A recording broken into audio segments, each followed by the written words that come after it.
Okay, I should be unmuted now. Okay, welcome to Evidence-Based Audio Engineering and sometimes Education. This is number 135, and this is Motivated Unreasoning.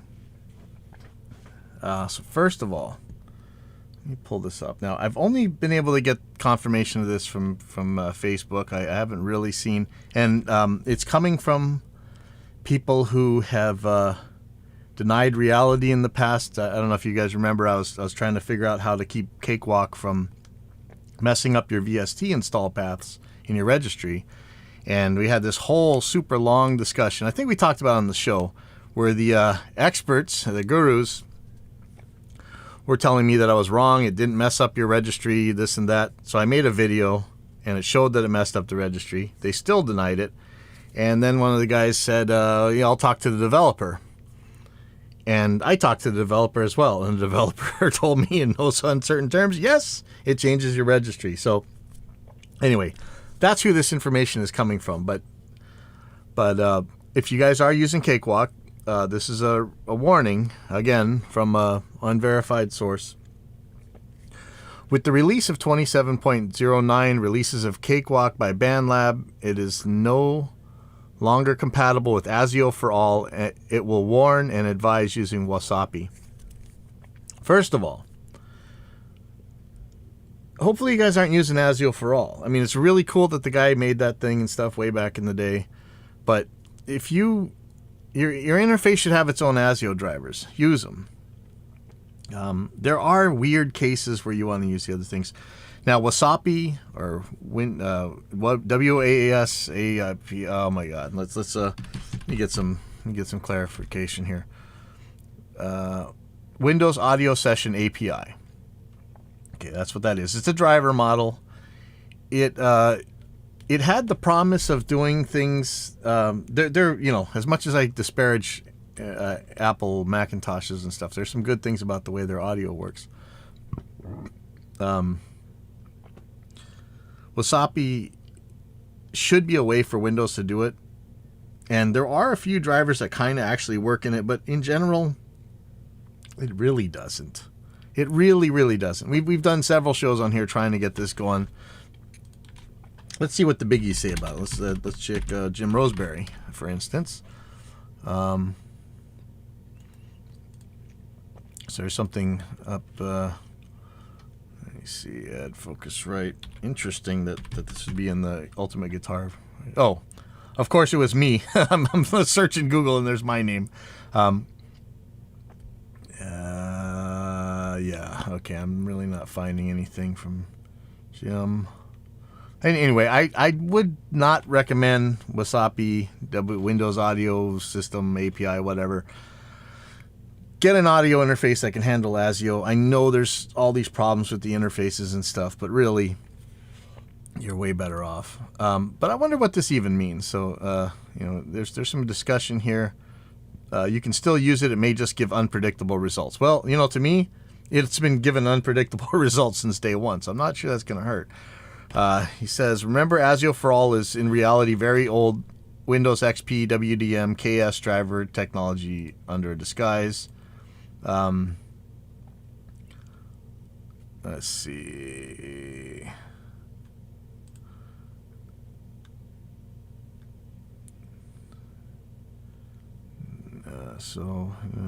Looking for anything useful here. And remember, how many times have we shown that even the lowly Behringers, the ones that actually have ASIO drivers,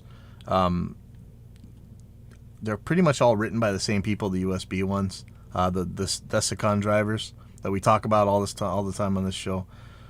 There were some Behringers that only offered ASIO for all, but I think somebody said that you could actually find actual ASIO drivers for even those. But anyway, just use ASIO. It'd be nice if the Wasapi stuff worked, but I don't think we're anywhere near there. Let me pull on the chat. Yeah, if you got something to say on the chat, let me know. I'll address it. As usual, if you want to get on here, there's a link in the description. Okay, so next thing. Here's a funny thread on the Reaper forum. It's YT versus plugin devs, and it's YouTube versus plugin devs. And what they're talking about is the issue. We've had a couple guys that do, aside from me, this is pretty much all I do, is take on the claims of manufacturers and hang them out there for everybody to see. There's some other guys. Dan Worrell comes to mind. We talked about him many times on this show, where he really ABX. I think even last week we were talking about the Harrison nulling with Reaper Re-EQ. He claimed to have all this analog stuff, modeling this and that, as if analog meant good. But it claims to do all this stuff, but it turns out it really doesn't. So I'll read the original post. This is from Naji. I'm not sure who this is. There are many different plug-in emulations of hardware gear. Many of us will have and will never see the real thing. In my opinion, something okay if you can use it in your production, no matter if it comes close to the real thing or not. That's a good point. Whether or not something actually sounds like some magical analog nonsense thing that it's supposed to look like, if it actually sounds good or it works or it does what you want it to do, that's good. That's really what you're looking for. Okay, let me get back to it. Also, analog gear is said to sound differently anyway, so two 1176 compressors could sound differently. And that's another point. When somebody goes, oh, that doesn't sound like a real blah, blah, blah, and then you find out that the tolerances are so wide that you could really get two totally different sounds out of two different units. I'll go on. Nevertheless, plugin devs find their way to promote their plugins in a more and more strange way to make us think we buy something valuable and special. Thanks to some YouTubers like Dan Worrell, Paul Third, etc. I haven't even checked out Paul Third. I guess I got to go look. Maybe I'll have him on the show.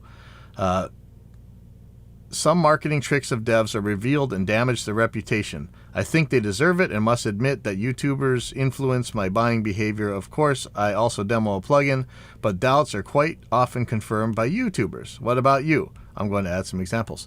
So, one of the things that will get the true believers running faster than anything is the ABX test. How many times we talk about ABX testing in here? It's a blind test. Neither the experimenter nor the experimentee knows which one is which, and we watch these cork sniffers get it wrong every single time. They end up near chance. Let's see. So let me get to some of these guys' examples. I think the big one is last week when we talked about the Harrison, but let's see. He's saying Plugin Alliance. Truly speaking, I never liked their plugins, but since Dan Worrell released his video about the Plugin Alliance AMEC console, I will completely stay away from any Plugin Alliance product. Dirk from Plugin Alliance and Brainworks claimed several times that all their plugins have some strange, CPU-friendly automatic oversampling. Do they really? Pretty strange that Dan Worrell showed that AMEC console has no oversampling, and now I know why Plugin Alliance plugins always added some weird mud to my music.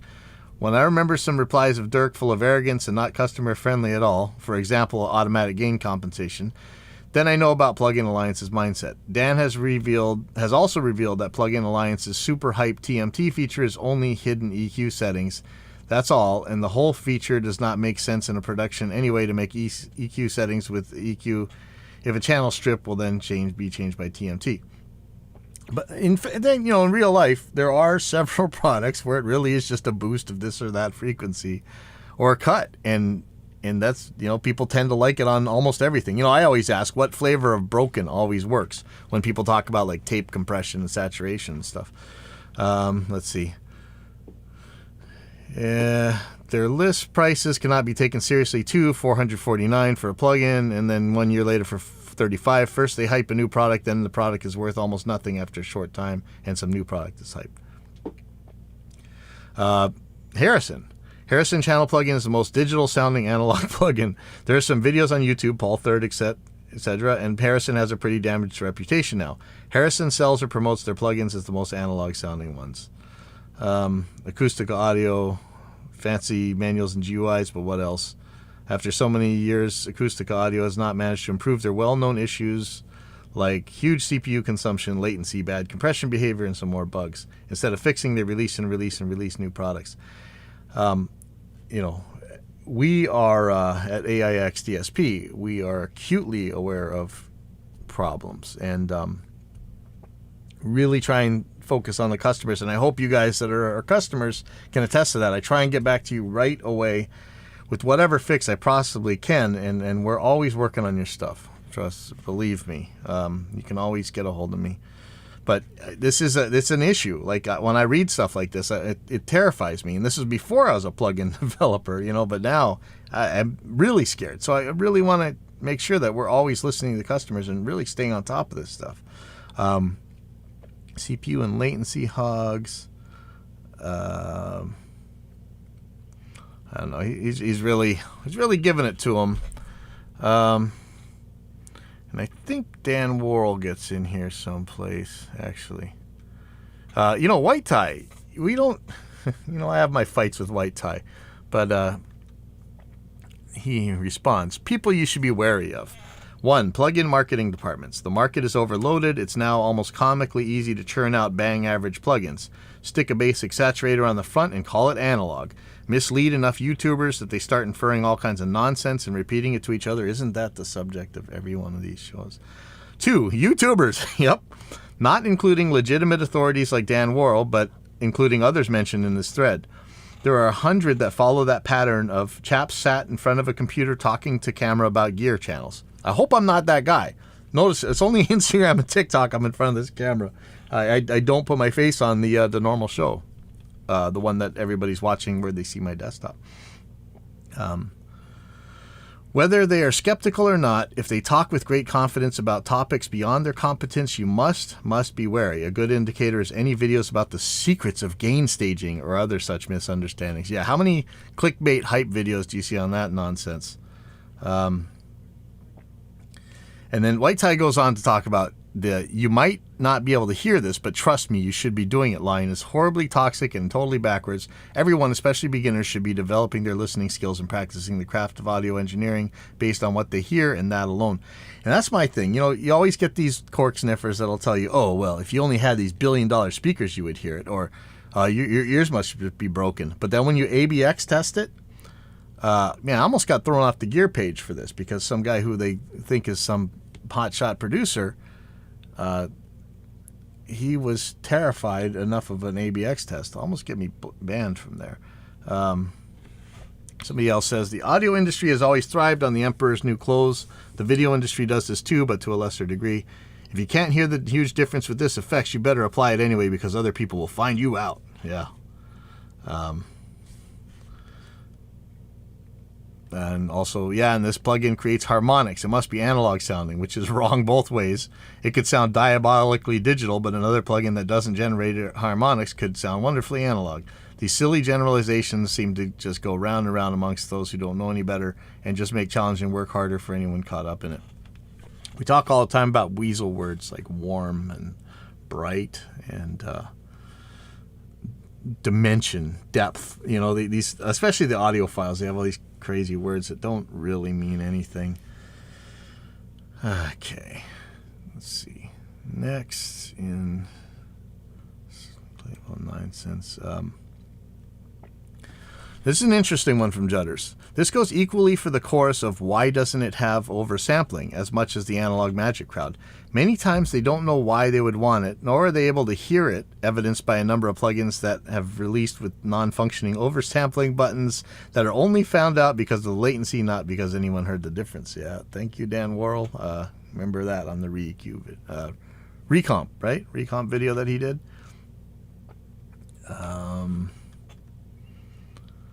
Let's see what else. These guys are talking about oversampling and stuff, but this is an interesting thread, and it's true. I mean, it should be to the point where, so there's so many YouTube channels out there that are just hype and clickbait and stuff, but they're also often the ones that people go to for advice about these products. And White Tie didn't say it in these words, but there is the Dunning-Kruger effect on this kind of stuff. And I realize the irony because here I am talking about this stuff, and I might be on my means on this thing. I could be, but that's why I insist on ABX tests because, see, I got it wrong. That test will catch me out, and then I don't have to go around believing something stupid anymore. it's important. If you care whether or not your beliefs are true, then finding out you're wrong is just as good as finding out that you're right, because the second you find out you're wrong, you don't have to do that wrong thing anymore, right? So then you can be right about something. Let's see. I think there was a little bit more. No, not really. Okay, speaking of all this stuff, on the gear page, there was a thread, blind test, PV6505 versus AXFX3 versus Helix. For those that don't know, the 6505 is air. Oh man, see, I'm just gonna say it, but I'm sure a bunch of pedants are gonna nail me for it. The 6505 is related, let's say, to the PV5150, which is a guitar amp that a lot of people loved, a lot of people use for recording. The AXFX3 and the Helix are both modeling effects processors. They both have a PV5150 or 6505 model or whatever. And so if you guys haven't been, pretty much related to what we were just talking about, there's a lot of people that believe that you can never make a digital modeler sound like an amplifier or whatever. But they always run away from ABX tests, and the times you do test them, it's pretty funny because they get caught not being able to tell what's what.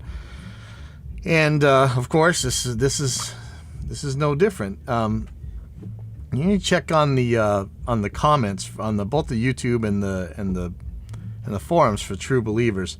Usually there'll be all manner of excuses. There was James Randi did I think he did a couple times where he tested people on dowsing, and the dowsers were sure that they could find water or gold or whatever with their dowsing rod, their dowsing stick. If you don't know what that is, you think they walk around with a stick, and they think they can feel through the stick where water in the ground is or where gold is or something with the stick in the air. They're not like sticking the stick in the ground or anything. And every time they do no better than chance. And as soon as that shows up, as soon as they find that out, they make excuses. The excuses just start. And it's usually what you see in a blind test like this. This isn't really, I guess you could call this an ABX test, but they didn't give you the ABXs to check with. But anyway, so let's look at the forum post. I'm not sure when the reveal was. I'll get you to the reveal in a second, but it's the really interesting thing is that the majority of people picked A as the real amp. Here's somebody honest. All three sounded good to me. Only heard a subtle difference here and there. Too close for me to even take a guess. I think my ears are not what they used to be. So he's even doubting himself because he thinks that they should sound so different. They shouldn't.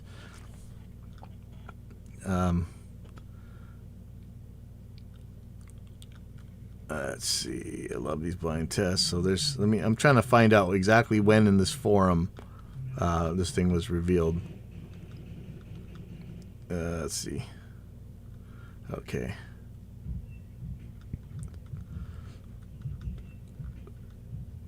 Let me get to the reveal. Hold on real quick. It goes without saying that the platforms and the amplifiers all sounded very close this time around. The others fall somewhere. Okay, so people thought A was the real amp the majority of times, and that ended up being the Helix. The second one that they thought was the real amp, the second place winner, was the AXFX. And sorry, let's see, where is it?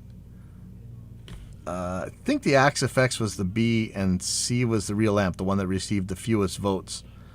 Let's see. Thought that C was the real amplifier. So I guess now it's time for the big reveal that you've all been waiting for. Okay, so yeah, the one that picked most of all was the Helix, the digital modeler from Line 6.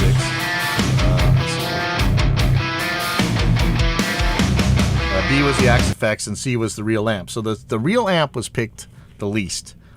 YouTube comments aren't too bad. Had this been a couple years ago before people started getting nailed by these things, there would have been all this nonsense. Oh, you lied. You work for Line 6. It would have been so much nonsense. But but people will justify their stuff. Let's see. I've always perceived scoop mids and brittle highs in tones created with the Helix. That's why I thought it was B, the least good sounding of the three, because I thought the muffled highs in B were the result of you cutting down on it to make it sound better. However, showing us the settings you use somehow confirmed my general impression, as you dialed in way more mids and zeroed the presence control compared to the very high presence dial on the real amp. Of course, I'm impressed. Blah, blah, blah. Time to get a Helix. So we're pretty lucky that the way these people responded is not how it would have been just a little while ago. And it's really interesting that there's it's like there's a what do you call it? Not the Reformation, the Enlightenment. It's like there's an enlightenment going on, and people are kind of just sick of believing these marketing terms and believing the gurus and believing the shills out there and stuff. It's really nice to hear that people are starting to say, hey, you know what? I want to do a blind test. Here was somebody. The differences are minimal. Another one. I was, like the majority, perfectly wrong with every pick.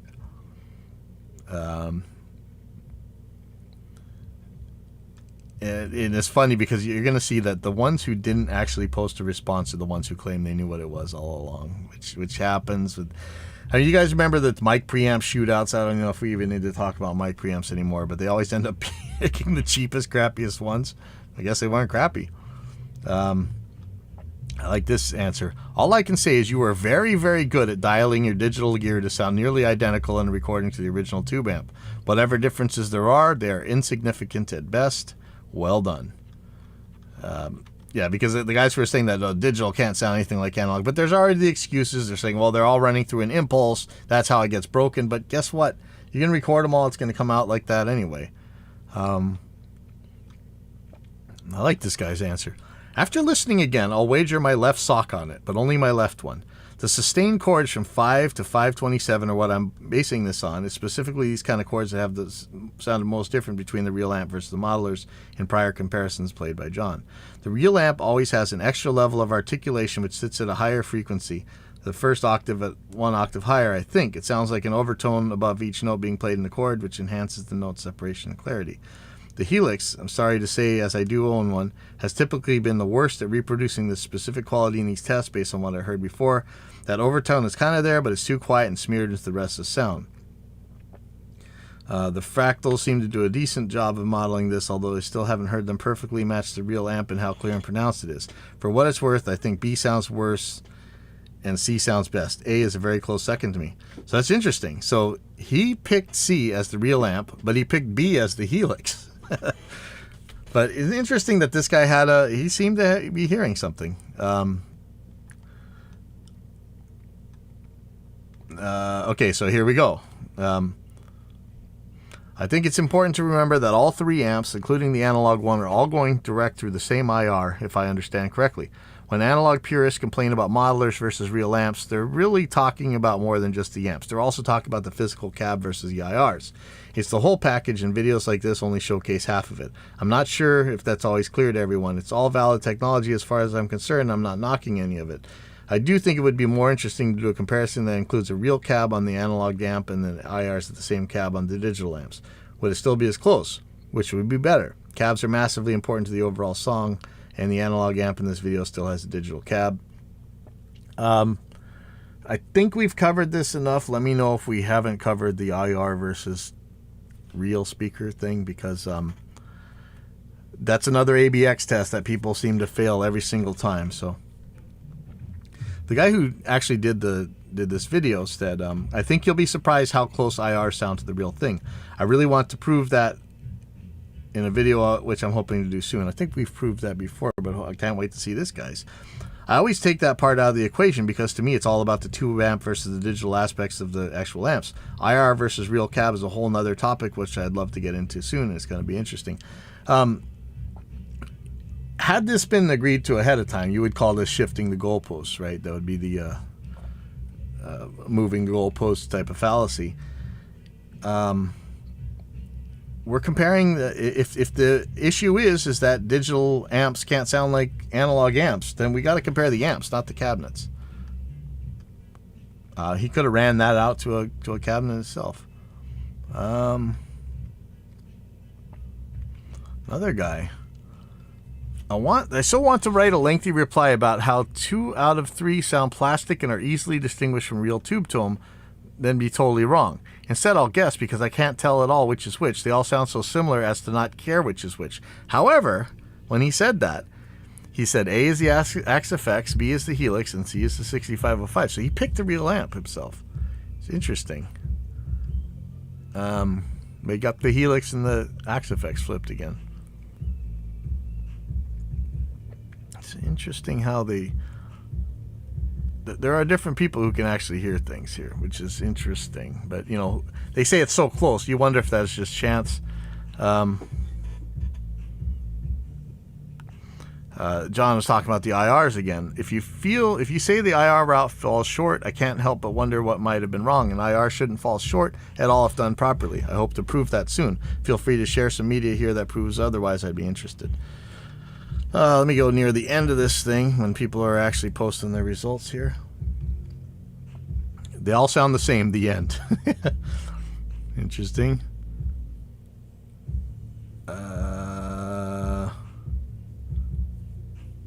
So here's the guy who did the video. Since they sound so close, perhaps I should elaborate more on why and how I'm hearing the differences between the amp and the platform more clearly. You have to take into account that the modelers didn't sound as close as this by default. There were differences based on the default settings on the amp blocks. At that point, the differences were obviously less subtle. As I was dialing out these differences, I could still hear them, even though they got smaller and smaller as I went on. So my ears were basically still focusing on those differences, although minute and subtle. I don't know if I'd be able to make the right guess if it wasn't me who made the test. Would be interesting. So this is a very interesting thread, and if you guys really want to know more about this stuff, get over to the gear page and check out that thread. It's called, let me get the name of it again, Blind Test PV6505 versus Axe-FX 3 versus Helix. And I would just say that rest assured, whatever you got at this point, it's fine, especially the plugins. You know, we've done well with bias, with you can make Tone Lib sound pretty good for cheap or free. And I've been surprised because I always had a little bit of problems with it, and then people would just sit there with the EQs and get it sound perfect. So I don't know. Anyway, I think that's the end of this today. One thing I did want to talk about a little bit is still doing the live stream for our Friday shows, and this time didn't have to worry about the Wi-Fi because we ran an Ethernet cable over to the other computer, and I was remote controlling it with Chrome Remote Desktop, which I will never use again. Okay, that thing just kept timing out on me. It was nonsense. I'm probably going to try TeamViewer, but it really seems like either one, it's not really the way to go because, you know, controlling a mix from another computer, you might turn the knob too far or whatever. I really want to just find a way to be able to monitor right at the computer I'm sending out on. I don't know, is that like way more isolated headphones? Is it time to get earbuds?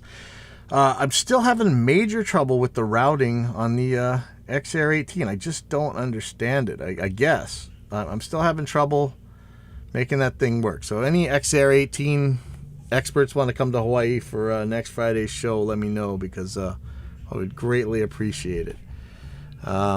Anyway, I'm gonna ride my bike. I'll see you guys later.